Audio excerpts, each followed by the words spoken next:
about 2007, they stopped allowing us to skate at 6th and Fulton in Golden Gate Park.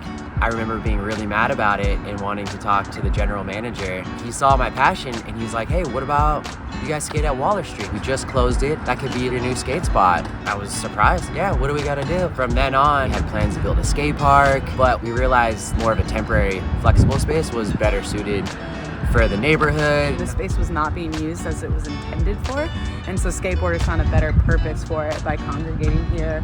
Slowly the objects came here and skateboarders came and took over, and the city over time started to realize the space was being used primarily for skateboarders, and there was sort of this regulated system. The community was cleaning up after itself. There's this inflow of objects in, objects out. We chose Waller because it is visible, it's not hidden. Having a space that has a water fountain is always a plus. Bathroom is good. It's something in between a DIY spot, a skate park, a skate plaza. It's a hybrid space. Waller's really long, so to have only one set of trash cans in the middle was kind of a strange choice. So if you could tell them, hey, we actually want them here right when you enter, so people, when they come and go, they're like throwing the trash away to make it easier for them. They do get overflowed. Been trying to work with the city to have a better schedule. So now we're at a spot where the city is taking this space seriously and recognize it as potentially a permanent space for skateboarding and seeing the benefits that it's created for the community here.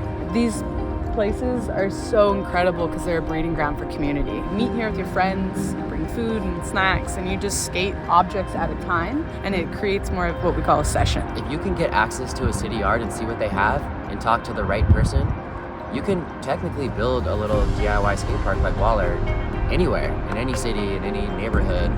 And the hard part is just finding the space. So there needs to be like an advocate for the space. So someone from the skateboard community that is the representative voice that can kind of speak for the mass population of skateboarders. And then there needs to be a person from the city that is working in the capacity to help the space grow and continue to be safe.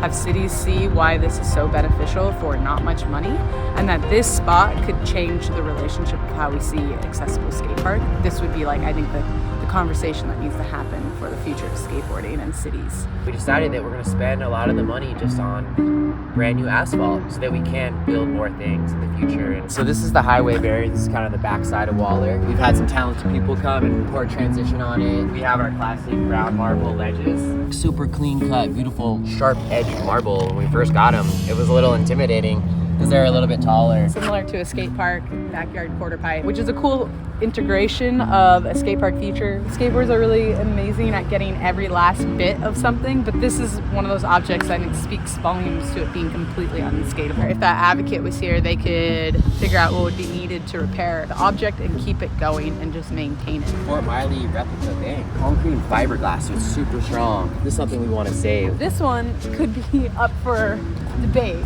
Could be fixed. This is such great material, but I could see the city finding this to be potentially hazardous.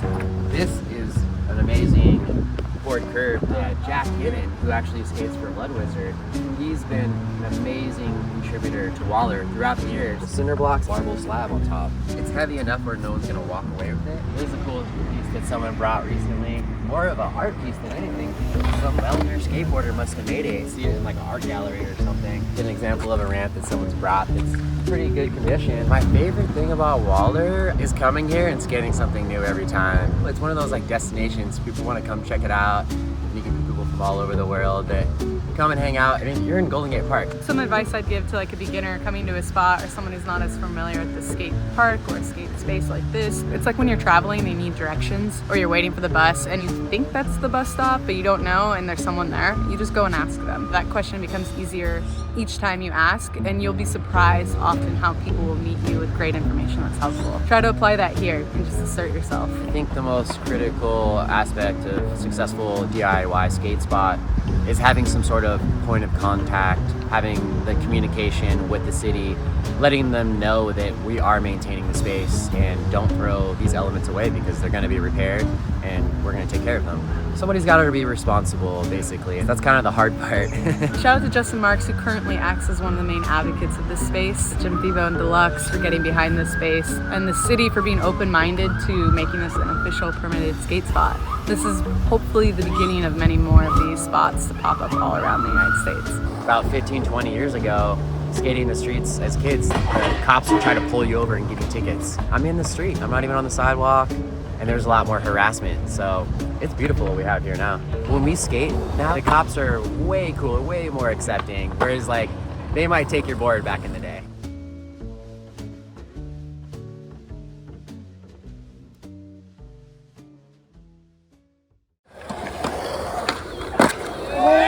Right on time. Oh. People I grew up with are here today. We're all hyped to see what it's become. New ledges in here, old ledges. Safe place to come skate, friendships, just a place where to be yourself. To be here 35 years later is incredible to see that these bridges being built between skaters and city officials to understand how important it is for young people to have a safe space to go to. You have a problem, you have a solution, and now we have it in physical form. I honestly don't remember how I even learned how to skate. I just did it by watching others and felt that there was a possibility in it. If you can do that, then you can easily make this happen too. The city can look back and say, no, they did the work. They did the advocacy. People support this project. We've turned a parking lot into a park. I'm here with lots of cool skateboarders, lots of my amazing staff who helped make this project happen. When you are a single issue advocate and you really want something and you approach us like Justin Marks works with us, collaborative, problem solving, teamwork, you get stuff done. It's fun here. It's just like freedom. I've been waiting for Waller for a long time for it to come back, and it's now back and way smoother. And what this really, feels like here is just a home for skaters, and that energy feeds off of each other. It's very contagious. And so right now, this space is really vibrant. There's a lot of energy in the air, and you can see it in the background right now. People going behind me. It's a home. Coming here, I met a lot of different people who helped me go and live life in like a good direction. So I will always remember Waller for doing that. It will always have a special place in my heart. And coming here every day consecutively after school and even after high school, it was amazing. Just how much fun I would have here, as if I've never been here before, as if it was my first time here. And I even had inspiration to start my own company, grip tape company, you ought to mean here, from friends.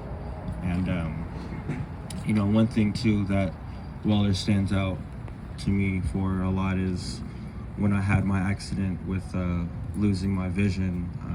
I really didn't think life was going to be the same. I really thought, it was really just going to be the end of my life, honestly. But then I came here, and this was the first time during my accident where I've knew that if I come here and still skate, I will have a connection to my life before my accident. And I'll always thank Waller for that.